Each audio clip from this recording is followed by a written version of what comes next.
Welcome to it's you TV. నేను మీ కౌసల్య. అందరిలాగా ఆమె బాల్యం ఆనందంగా గడవలేదు. నేర చరిత్ర కారణంగా అడవుల్లో అజ్ఞాత జీవితం గడుపుతున్న తండ్రిని జీవితాంతం మొత్తంలో ఒకే ఒక్కసారి చూసింది. కులాంతర వివాహం చేసుకొని ఆమె ప్రేమ పెళ్లిని తల్లి వ్యతిరేకించింది. తండ్రి నేర చరిత్ర ఆమె చదువుకు బంధనంగా మారినా ధైర్యంగా చదువును పూర్తి చేసింది. ఒకవైపు న్యాయవాదిగా పనిచేస్తూనే మరోవైపు విద్యను పంచాలనే ఆశయంతో ఒక పాఠశాలను నడుపుతోంది. సమాజ సేవ చెయ్యాలనే సంకల్పంతో రాజకీయాల్లో కూడా తన అదృష్టాన్ని పరీక్షించుకుంది. ఇంతకీ ఎవరామె? ఆమె కథ ఏంటి? ఇప్పుడు చూద్దాం.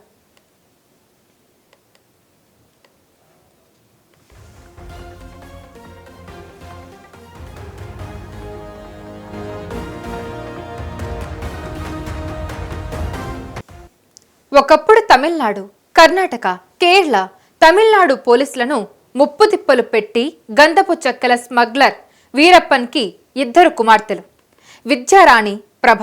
వీరప్పన్ పెద్ద కుమార్తె విద్యారాణి. ఆమెకు 6 ఏళ్లు. 6 ఏళ్ల వయసులో తాతగారి ఇంటికి వెళ్ళినప్పుడు ఒక్కసారి మాత్రమే తండ్రిని చూసే అవకాశం వచ్చింది. తండ్రి ప్రేమకు దూరమైన విద్యారాణి కుటుంబానికి వీరప్పన్కి ఉన్న వివాదాస్పద నేపథ్యం అనేక సమస్యలు తెచ్చిపెట్టింది.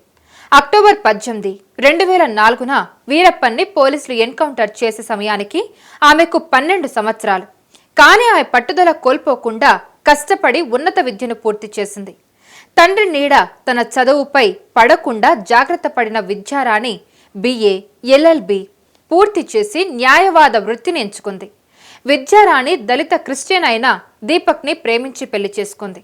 కానీ ఆమె తల్లి ముత్తులక్ష్మి ఈ వివాహాన్ని వ్యతిరేకించింది. వన్నియార్ సామాజిక వర్గానికి చెందిన విద్యారాణి దళిత క్రిస్టియన్ వ్యక్తిని ప్రేమించి పెళ్లి చేసుకోవడం ముత్తులక్ష్మికి నచ్చలేదు. దీంతో విద్యారాణి చెన్నై హైకోర్టును ఆశ్రయించింది. హైకోర్టు విద్యారాణికి అనుకూలంగా తీర్పు చెప్పడంతో తల్లి ముత్తులక్ష్మి నుంచి దూరంగా భర్త దీపక్తో కలిసి జీవించడం మొదలుపెట్టింది. కొంతకాలం తర్వాత ముత్తులక్ష్మి వారి వివాహాన్ని అంగీకరించింది.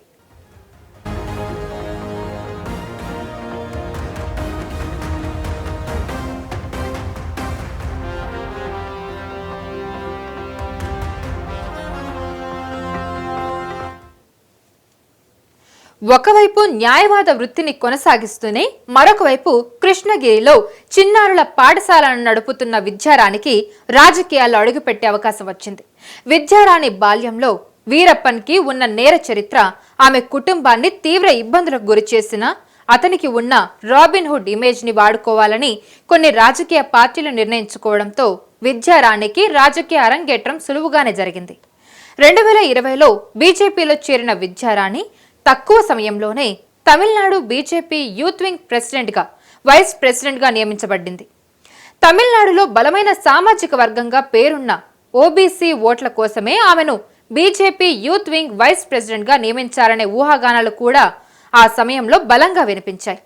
అదే సమయంలో తండ్రి వీరప్పన్ గురించి విన్న కథలు తనను సమాజ సేవ చేయడానికి ప్రేరేపించాయని విద్యారాణి వెల్లడించింది. అయితే 2024 లోక్సభ ఎన్నికల్లో ఆమెకు బీజేపీ టికెట్ నిరాకరించింది.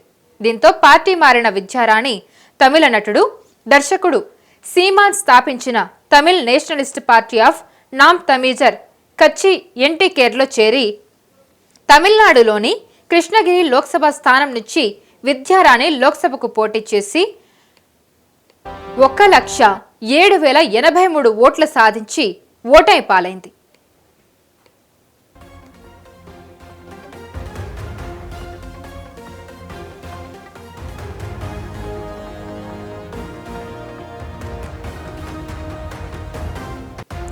గిరిజనులు ఎదుర్కొంటున్న సమస్యలను రాజకీయ వేదికలపై ఎత్తి చూపుతూ గిరిజనుల సంక్షేమం కోసం కృషి చేస్తున్న విద్యారాణిపై విమర్శలు లేకపోలేదు.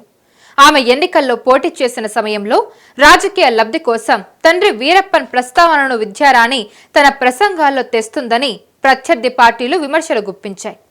కానీ విమర్శలను పక్కన పెడితే జీవితంలో ఎన్ని సమస్యలు ఎదురైనా మొక్కవోని ధైర్యంతో పట్టుదలతో ముందుకు సాగితే విజయం పాదాల ముంగిట మోకరిల్లుతుందని వీరప్పన్ కుమార్తె విద్యారాణి నిరూపించింది.